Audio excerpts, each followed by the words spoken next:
Anak, we will dry your hair later before we sleep, okay? Yes, Papa. Okay.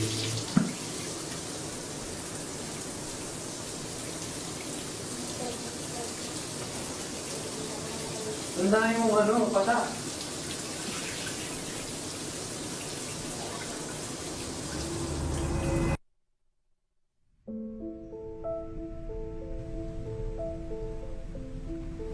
JJ, I always see a lot of bruises on your arms and legs.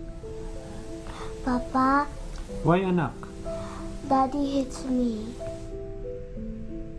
when Mommy is away. Why is he doing that to you?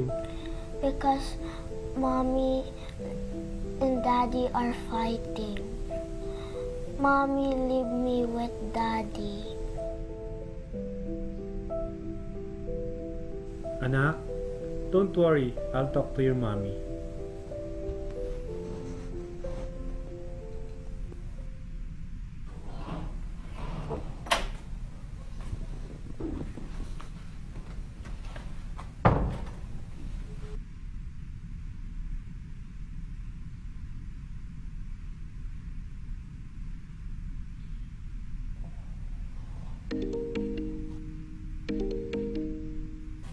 Hello, Cheska.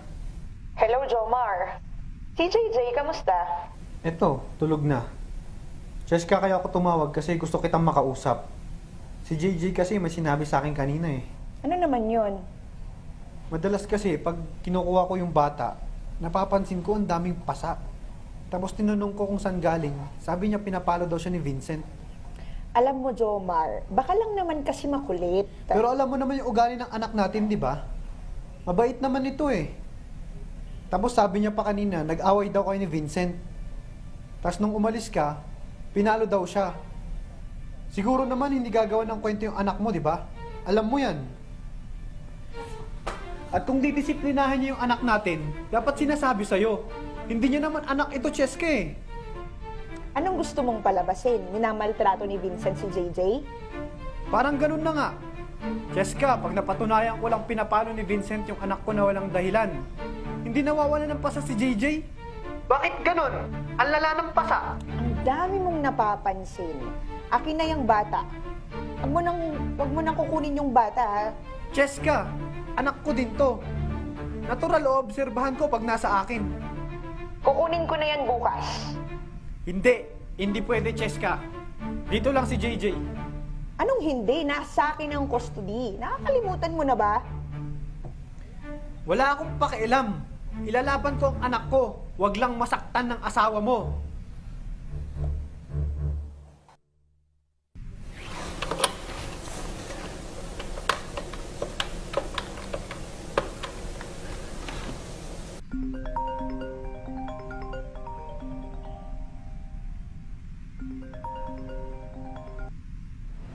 Yes, Mr. Jomar. Ay, hello po, attorney. Yes, ano yon? Opo, attorney, hingi lang po sana ako ng advice. Kasi yung anak ko po, attorney, hindi po nawawalan ng pasa.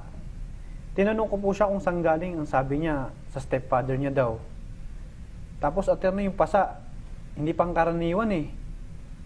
Hindi ko naman basta-basta makuha sa nanay kasi yung custody nasa kanya. Ano po bang legal na aksyon para dito, attorney?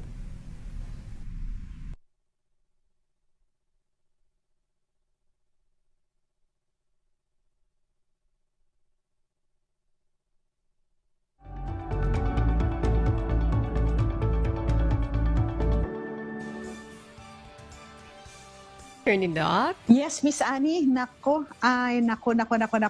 Napakagandang palabas, no? At ang senaryong legal na yan, Miss Annie, ay base sa katanungan po ni Jomar. Ito ang tanong ni Jomar. Hiwalay po ako sa asawa dahil may kabit ang asawa ko. May anak kaming 5 taong gulang at nasa kanya dahil nga sinunod ko ang custody na 7 years old below ay nasa nanay ang bata. Kada magkikita po kami ng anak ko, palagi pong mga masasamang salita ang lumalabas sa bibig po niya.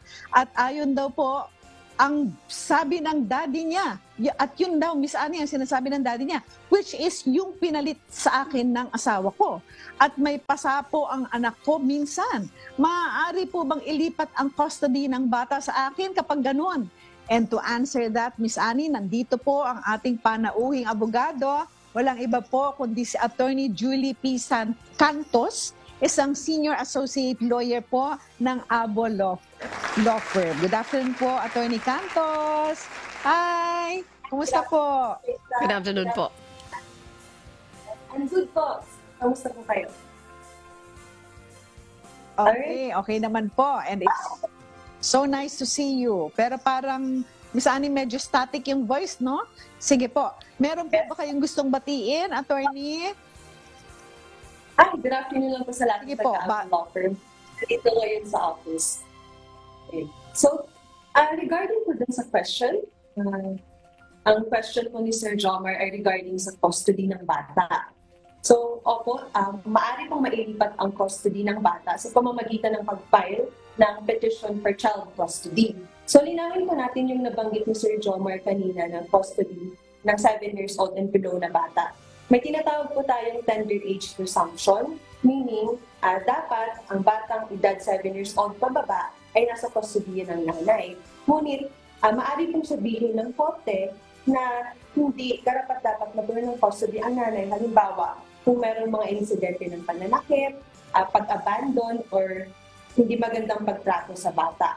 So dito po sa petition for child custody, kailangan lamang po patunayan ni Sir Jomar bilang tatay na mas best interest ng bata or mas ikabubuti ng bata kapag maibigay sa kanya yung custody nito.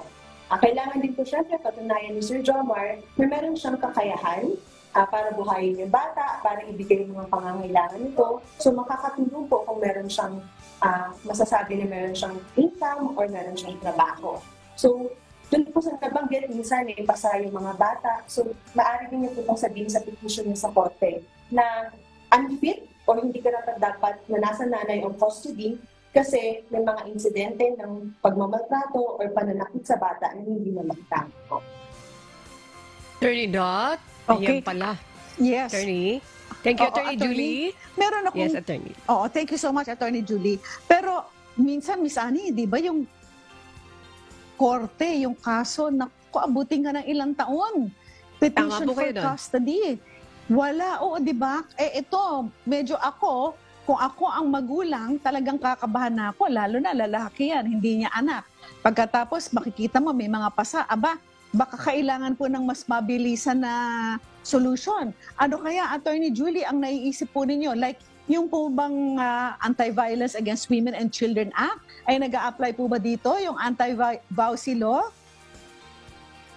Yes naman po, kasi yung VAUSI, it also refers po sa mga bata.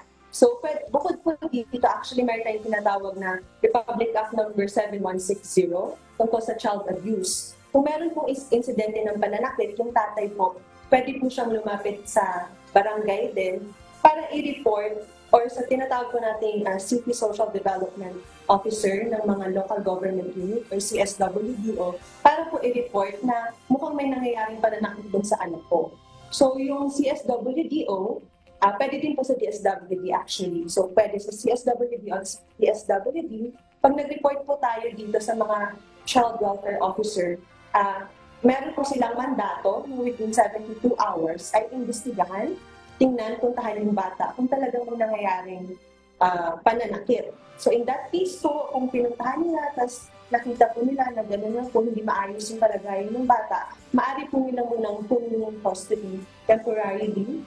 So para po habang dinidetermine pa kung kanino dapat mas mabuti munang ibigay yung custodiya ng bata habang halimbawa po kung nag-file ng kaso sa violence ng children o kaya sa child abuse. So, yun po yung isa sa parang pwedeng gawin ni Sir Jomar kung tama po kasi sinabi niyo pag mga petitions for child custody medyo matagal po, no? So, isa po ito sa kanyang recourse in the meantime. Mm-hmm. Okay. So, ayan, dalawa Miss pala Annie, yan, ha, Attorney hindi Dot. lang. Oo, bali tatlo, Miss Annie. Pwedeng petition for custody, pwede rin dun sa sinasabi ni attorney na child abuse law, no?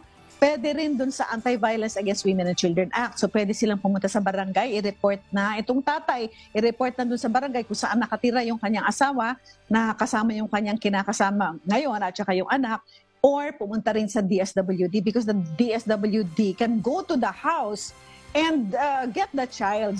Nako, Miss Annie, lalo na babae yan, no? That's correct. Tapos yung That's correct. kinakasama, Miss Annie, hindi niya tatay yan. Ako takot na Yes. takot ako dyan. Kasi meron akong isang kaibigan, I have to share this, para po malaman din po ng mga nanonood po sa atin.